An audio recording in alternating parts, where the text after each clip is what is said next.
I'm out of Smackdown. I'm out of WWE. Deuces. Ooses. What if the man who spent his entire career in the shadows of a tag team finally steps onto the very stage that once seemed out of reach, and then decides to hang up his boots right after the biggest match of his life?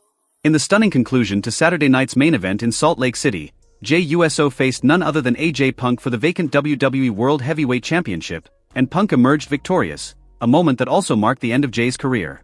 Born into the legendary Anoa'i family on August 22, 1985, Jey, along with his twin brother Jonathan, grew up fighting in the same ring and carrying the weight of a father who once held the Intercontinental title. From humble beginnings in the mid-cards to shattering the glass ceiling, Jey's journey is a testament to resilience, family, and a relentless pursuit of greatness. Join us as we unpack this epic saga, the rise of a mid-card fighter, the electrifying showdown that crowned a new world champion, and the emotional farewell that will reverberate through WWE history. This isn't just a recap, it's a deep dive into the story that has left fans stunned, hearts racing, and the wrestling world forever changed. From the moment the neon lights of the arena flickered to life, the roar of the crowd surged like a tide, a sound that had become the soundtrack of a generation. In that roar, a man named Jey Uso stood ready to carve a legacy that would ripple through the wrestling world. It is a rare feat for a mid-card wrestler, especially one forged in the tag team trenches, to step into the main event arena. Yet when the fans, their hearts pounding, witnessed Jey break that barrier and ascend to the pinnacle of the card, it felt nothing less than a triumph of destiny. Born on August 22, 1985, in San Francisco, California, Joshua Samuel Fatu entered the world 9 minutes after his twin brother, Jonathan. The twinship was more than a coincidence, it was a bond forged at birth, sealed by the rhythm of their shared heartbeat. Growing up in a household that echoed with the names of wrestling legends, the twins found themselves entwined not just by blood, but by a legacy that stretched from the legendary Samoans, Yokozuna, The Rock, to Roman Reigns. Their father, former Intercontinental Champion Ricky, balanced the delicate task of coaching two prodigies who would one day step into the ring together. But the Fatu brothers were not destined to walk only a single path. In high school, Joshua gravitated towards football, a sport that offered a different kind of discipline. He played linebacker at Escambia High, then carried that momentum into the University of West Alabama from 2003 to 2005. Coaches like Sam McCorkle saw potential in Joshua that could translate to the gridiron, hoping he would become a star in that arena. Yet despite the promise, the victories in football never matched the thrill of the ring, and Joshua found himself restless, seeking something that football could not provide. The pivot came when a family friend, Uncle Umaga, saw the spark in the twins. He urged them to return to the family craft, to lace up their boots and step into the ring. The transition was swift. Their passion for wrestling eclipsed their love for football, and soon the world of professional wrestling would become their true calling. They cut their first steps into the independent circuit, their first matches a testament to the rhythm of two brothers that had already begun in their lives. The formative years of their wrestling journey began in 2008, when the twins began performing on the independent circuit, sharing the ring in pairs. Their early matches were a study in synergy. Their moves were not just individual brilliance but a symphony of timing and trust. It was a time when the brothers were still learning the ropes, both literally and figuratively, but the fire they carried within them promised a brighter future. In 2008, the twins entered the developmental system, FCW, where the training ground became a crucible of talent. It was here that Jey and his brother learned the nuances of the WWE style, from technical grappling to the high-flying attacks that would later become their hallmark. Their first major push came in 2010 when they captured their first FCW Tag Team Championship, a moment that was both a celebration and a promise of what lay ahead. The brothers proved that even in the developmental ranks, they had the skills, charisma, and unity required to dominate. Their ascent continued as they made their main roster debut in 2010. They entered the ring as a duo, the twins, under the banner of a team that would become synonymous with resilience and perseverance. The early days on WWE television were a test of patience. They faced the likes of the Real Americans, Los Matadors, and the Road Brothers. Each match tested their resolve, and each setback added a layer of grit to their story.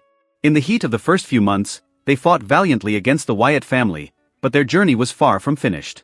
In the summer of 2010, a turning point emerged when the twins reconnected with their cousin Roman Reigns, who was already on a path toward greatness.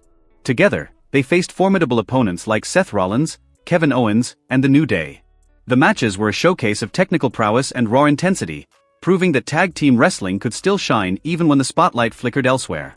Through 2015 and 2016, the twins engaged in feuds with the Dudley Boys, the Good Brothers and American Alpha, each match a testament to their unrelenting dedication.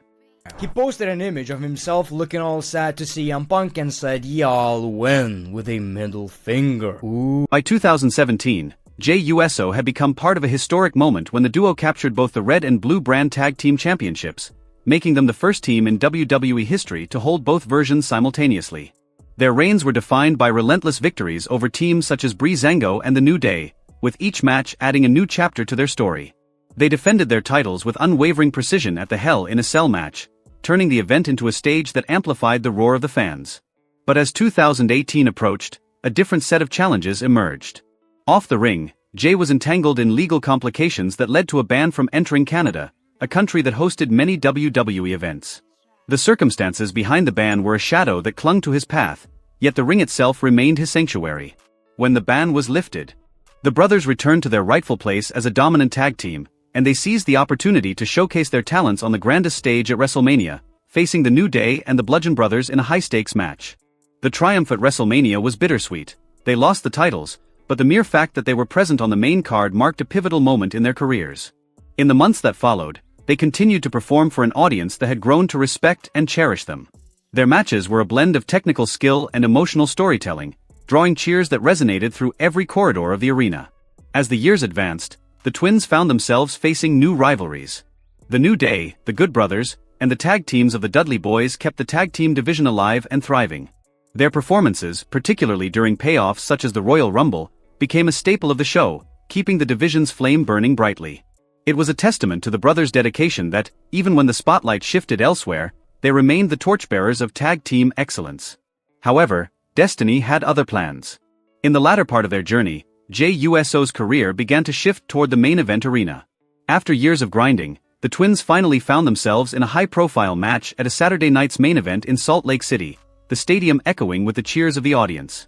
The arena's lights shone over Jey as he faced the reigning champion in a bout that would determine the fate of a vacant world title. With each move, Jey showcased the grit and precision that had defined his career, a final dance that would close a chapter in wrestling history.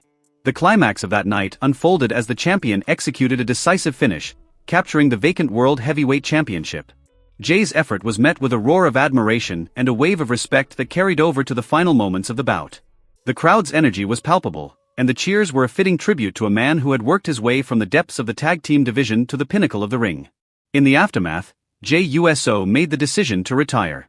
His final days were filled with reflection, the memories of every match, every triumph, and every lesson learned. The retirement felt like a culmination of a journey that began with two twin boys in San Francisco, a family steeped in wrestling lore, and a boy who sought a place where his heart could truly belong.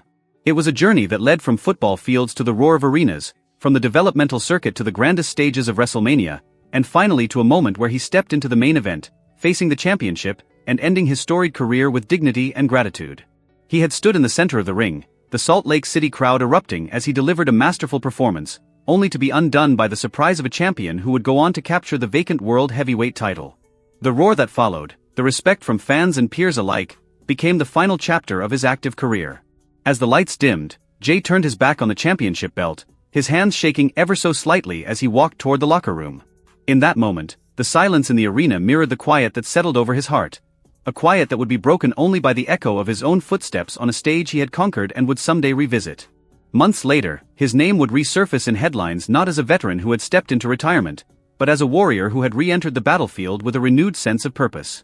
The journey that followed was not a straight path, it was an odyssey of alliances, betrayals, and triumphs that would test his resolve in ways even he could not have imagined. In early 2019, the WWE landscape shifted as the United States roster moved into the spotlight with the 2019 draft. Jey, alongside his brother Jimmy, was among the performers who were reallocated, their trajectory taking a new direction. They returned to the stage with renewed vigor, reclaiming the same energy that had propelled them to championship gold and then, perhaps, to a quieter, more introspective life. By the time 2020 rolled around, the roster was reshuffled again. The brothers found themselves on the Smackdown brand, a new platform that offered fresh challenges. The injury that had plagued Jey during a main event bout was now a distant memory, but the scars remained a reminder of the physical toll the sport exacted. With the vacant World Heavyweight title still out there, Jey's determination grew. He entered the Smackdown ranks with a new plan, to prove that he could still perform as an indomitable force, but this time in the spotlight of a solo run. His first victory came in a fatal four-way match where he showcased a combination of agility, power, and tactical intelligence that stunned audiences. The interesting part, people. You see a video of Jey Uso right here, sitting, all sad. Oh my god, his triumph was not merely a win, it was a statement that his retirement had been a moment of reflection, not the end of his contribution to the WWE Universe. When Roman Reigns took command of the narrative, Jey found himself at a crossroads. The leader of the faction known as the Bloodline offered him a place, and the brotherly bond between Jey and Roman was sealed with a gesture of unity. He aligned himself with the Bloodline, becoming the youngest member to join a group that had already carved its legacy through titles and drama. The dynamic that emerged from the alliance was compelling. While Jey and his brother Jimmy continued to perform together as a tag team, the opportunity to collect the Tag Team Championship presented itself. Together they captured the title, the belt gleaming under the stadium lights as they stood victorious. It was a historic moment, the first time the brothers had held the championship in a single reign that spanned an extended period. Years passed. The Bloodline's influence expanded with the arrival of Sami Zayn. The former tag partner who had once shared a ring with Jey found himself being drawn into the fold, lured by promises of power and prestige. The story of a man trapped under Roman's dominion reached its climax when Sami, after a period of being under the influence, stepped into the ring as a member of the Bloodline. Yet, the camaraderie was short-lived. The brothers sensed a shift in the wind. The betrayal was inevitable. The brothers, who had always stood as pillars of unity, found themselves betrayed by their own, and the consequences rippled through the organization. During the era when the Bloodline was at its zenith, Jey and his brother Jimmy were recognized as the longest-reigning tag champions. The longevity of their reign became a symbol of their perseverance, a testament that the brothers could withstand the scrutiny of the WWE spotlight for years. However, their journey was far from over. Their relationship with Roman was still a source of tension, a simmering conflict that would eventually reach a boiling point. In April 2023, Jey's story took an unexpected turn. A new chapter emerged when he aligned with a rising star, Cody Rhodes, a name that resonated with the same intensity Jey had felt in his earlier days. Their partnership was built upon mutual respect and the shared desire to dethrone a dominant champion who had long held the Intercontinental title, a belt that had lost its prestige in the past. Cody's resurgence had reinvigorated the Intercontinental title into a prestigious accolade. The match between Jey and Braun Strowman became a defining moment, a match that carried the weight of legacy and ambition. The victory over Braun was not just a win, it was an affirmation that Jey's singles career had come full circle. He had conquered a title that had once seemed unattainable. The crowd erupted as Jey stood atop the Intercontinental Championship, his face lit with triumph and the realization that his journey was far from complete. Yet, as Jey began to cement his status as a singles competitor, the WWE landscape shifted again. At Survivor Series, the brothers rejoined forces with the Bloodline, Roman, Sami, and Jimmy, though this time under a babyface alignment. Their goal was to challenge a false version of the Bloodline, a group that consisted of Solo Sikoa, Tatanga Tangaloa, and Jacob Fatu. The clash culminated in a War Games match, a chaotic arena of rivalries that included CM Punk and Bronson Reed. The intensity of that battle was unmatched, a testament to Jey's resilience. Following that, Jey's journey continued with a Royal Rumble entry at number 20, where he emerged victorious against a field that included giants like CM Punk, Drew McIntyre, Roman Reigns, Seth Rollins, and John Cena. The win was a culmination of years of perseverance and sacrifice. It was a reminder that the journey had been a long, arduous one, and that the road ahead was paved with possibilities. The final chapter of the story arrives with Jey's confrontation with the WWE World Heavyweight Championship. The vacancy in the belt had presented a chance for a new champion, and Jey was ready. However, in the climactic match, Punk stepped into the ring, delivered a decisive blow, and captured the vacant title. The audience was stunned, the moment was electrifying, and Jey's retirement, though initially a tribute to his time as a performer, would not be the end of his story.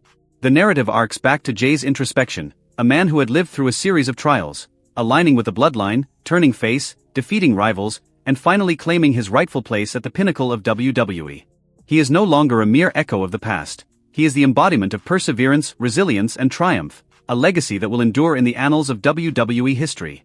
Jey Uso's final night in the ring, facing AJ Punk for a vacant World Heavyweight Championship and then hanging up his boots, was the culmination of a journey that began on football fields and in his family's legacy, rose through the tag team ranks, and culminated in a one-night main event that shocked the world.